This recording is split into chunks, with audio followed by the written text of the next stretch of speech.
मैं काकनकोट के जंगलों में था। एक आदमी ने दावा किया कि उसके पास नागमणि रत्न है जो कोबरा से निकलता है। हर कोई उसे बहुत श्रद्धा से देख रहा था। उसने कहा कि वह अपनी नागमणि दिखाएगा। उसने इसे एक पत्ते पर रखा और ऊपर एक सफ़ेद कपड़ा रखा।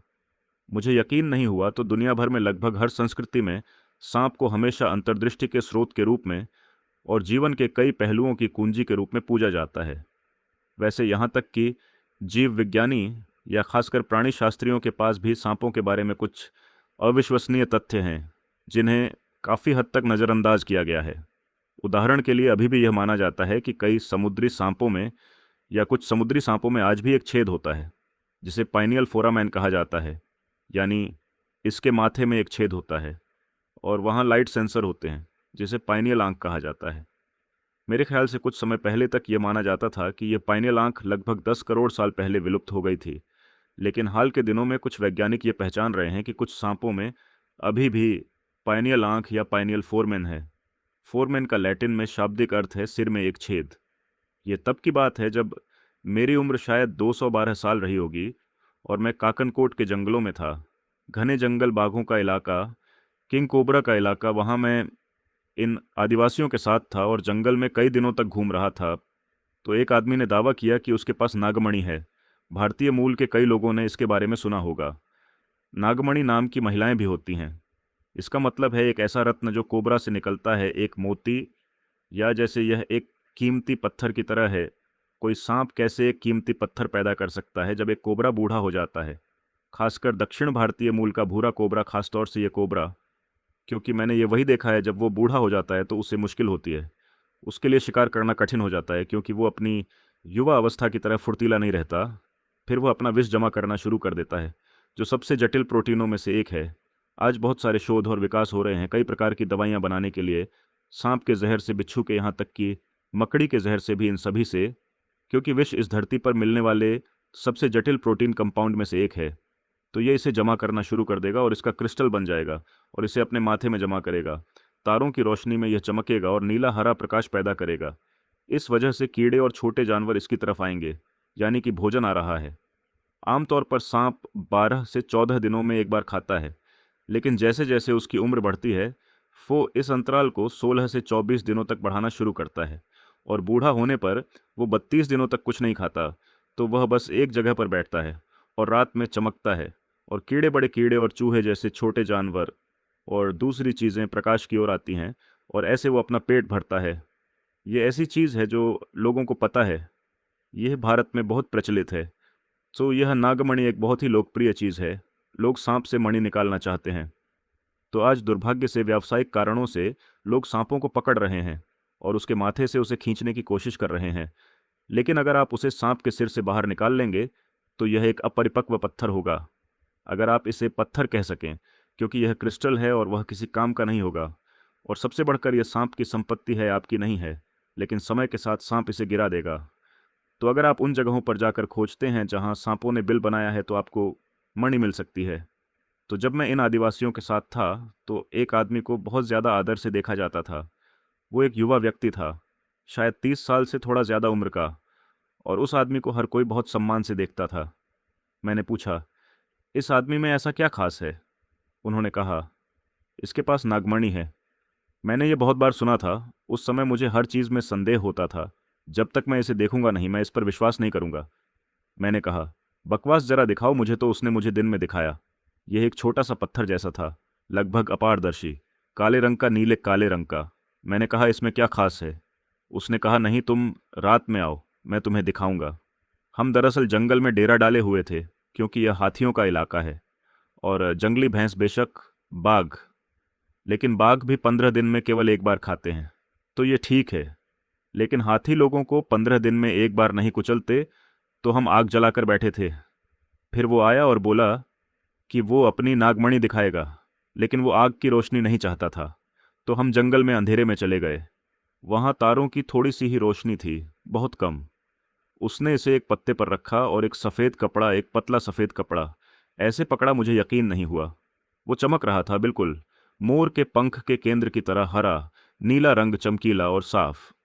अगर आप कपड़ा हटाकर उसे देखें तो वह बस एक काला पत्थर है। अगर आप उस पर कपड़ा रखते हैं तो वह हरा नीला दिखाई देता है। उसने कहा कि उसने सांप के बिल में खोजा और उसे यह मणि मिली, और वो इसे किसी को नहीं देना चाहता क्योंकि वह उसे भारत का राजा बना देगी। क्योंकि हमेशा से यही मान्यता रही है कि अगर आपको नागमणि मिल जाए तो आप राजा बन जाएंगे, समृद्ध हो जाएंगे, शक्तिशाली बन जाएंगे। बहुत कुछ मुझे नहीं पता कि उसके बाद उसके साथ क्या हुआ। लेकिन एक और बात है, लोग कहते हैं कि अगर आप इसे अपने शरीर पर रखेंगे तो आपको सांप कभी नहीं काटेगा। ये संभव है क्योंकि मैंने लोगों को इसे दिखाते हुए देखा है, और मुझे मेरे जीवन में सांप ने मुझे बहुत पहले काटा था। लेकिन उसके बाद उन्होंने मुझे कभी नहीं काटा। हालांकि उनके पास कई मौके थे, लेकिन उन्होंने कभी नहीं काटा। शायद मेरे पास भी आपको दिख रही है। दूसरी बात यह है कि क्योंकि इसके पास यू नो दो ये पुरानी अभिव्यक्ति जो प्रकाश के प्रति संवेदनशील फोरमेन या पायनियल आंख थी, जो अब उतनी विकसित नहीं है, लेकिन फिर भी उसके भीतर प्रकाश के प्रति संवेदनशील कोशिकाएं हैं। लेकिन जब यह क्रिस्टल बना लेता है तो क्रिस्टल अपवर्तन करता है और वह उन चीज़ों को देख पाता है जिनकी प्रकृति भौतिक नहीं है।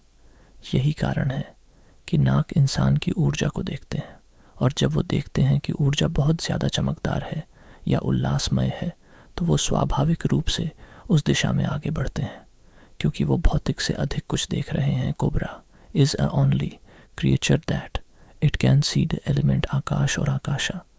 ड्यूरिंग द टाइम कोबरा एकमात्र जीव है जो दिन के समय आकाश या आकाश तत्व को देख सकता है। आप चाहे कितने भी विकसित योगी क्यों ना हो, दिन के समय इसे देखना बहुत कठिन है, बहुत ही दुर्लभ।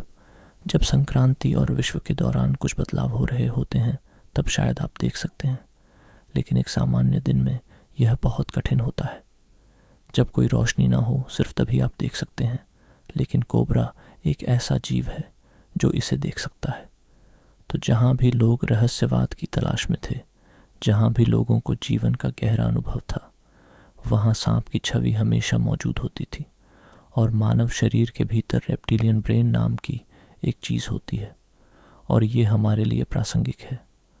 रेप्टिलियन ब्रेन महत्वपूर्ण कार्यों को नियंत्रित करता है, जैसे कि दिल की धड़कन, सांस, तापमान और शरीर में संतुलन।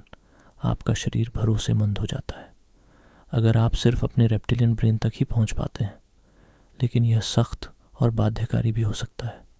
एक तरह से जो लोग जागरूक बनने की आकांक्षा रखते हैं, जो आकांक्षा रखते हैं चेतना के शिखर की खोज करने की, उनके लिए शरीर के तरीकों, शरीर की बाध्यताओं से मुक्त होना सबसे महत्वपूर्ण चीज़ों में से एक है। तो यह प्रक्रिया दुनिया भर में, ये जो नाग पूजा है, वह बस इतनी हैस्ट कि लोग परे जाने की कोशिश कर रहे हैं उन शारीरिक बाध्यताओं से जो हमारे अंदर हैं, जो छोटी नहीं है, जो हमारे निर्माण का आधार है। यह हमारे निर्माण का आधार है। सारी शारीरिक बाध्यताएं, सांस जो आपको लेनी ही है, भोजन, भूख, जीवन के प्रजनन संबंधी पहलू, ये सब कुछ जीवन के महत्वपूर्ण पहलू हैं जिनके बिना आपका अस्तित्व नहीं हो सकता। जब मैं कहता हूँ कि आपका अस्तित्व नहीं हो सकता, तो आप कुछ चीज़ों से ऊपर उठ सकते हैं। दिन में 5 बार खाने के बजाय आप 1 या 2 बार खा सकते हैं। 8 घंटे सोने के बजाय आप धीरे धीरे 3 घंटे सो सकते हैं। आप वो चीज़ें कर सकते हैं, लेकिन आप यहाँ इसीलिए हैं क्योंकि किसी दूसरे की कोई बाध्यता थी, जिन्हें आप अपने माता पिता कहते हैं, सिर्फ इसलिए क्योंकि उनकी अपनी बाध्यताएं थीं। आप और मैं यहाँ हैं तो यह बाध्यताएं रेप्टिलियन ब्रेन द्वारा संचालित होती हैं। मान लीजिए रेप्टिलियन ब्रेन थोड़ा, क्या कहें, थोड़ा उदासीन हो जाए तो अचानक ये चीज़ें चली जाएंगी। तो योग में जीवन को देखने के 2 अलग अलग तरीके हैं। एक है रेप्टिलियन ब्रेन को वश में करना, दूसरा है रेप्टिलियन ब्रेन से परे जाना। अगर आप वश में करते हैं तो जीवन एक तरह से काम करता है, अगर आप परे जाते हैं तो जीवन दूसरे तरीके से काम करता है। लेकिन अगर आपकी जड़ें रेप्टिलियन ब्रेन में जमी हैं तो आप बस एक शरीर होंगे। आपको लगता है कि आपके पास दिमाग है, ठीक है, वह रेप्टिलियन दिमाग है। तो अगर आप परे जाते हैं तब ये पाइनियल फोरामेन आपके साथ भी काम करना शुरू कर देता है। मेरा कहने का मतलब है कि अगर आप अपने जहर का रोज़ाना इस्तेमाल नहीं करते तो ये पूरा इकट्ठा हो जाएगा और क्रिस्टल बन जाएगा और आप चमक उठेंगे। लेकिन मुझे लगता है कि आप इसे रोज़ाना बाहर निकाल रहे हैं। Showing the snake is not.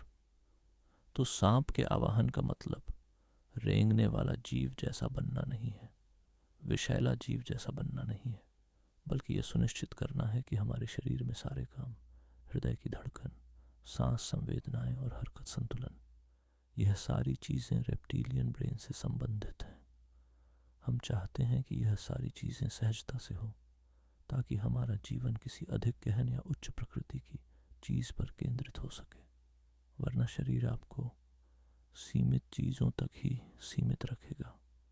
तो विचार ये है कि हम सांप की इस प्रकृति का उपयोग न केवल अपने भौतिक शरीर से परे जाने के लिए करें, बल्कि हम पहुंच सके उस मुकाम और बोध तक जो अभी हमारे पहुंच से परे हैं।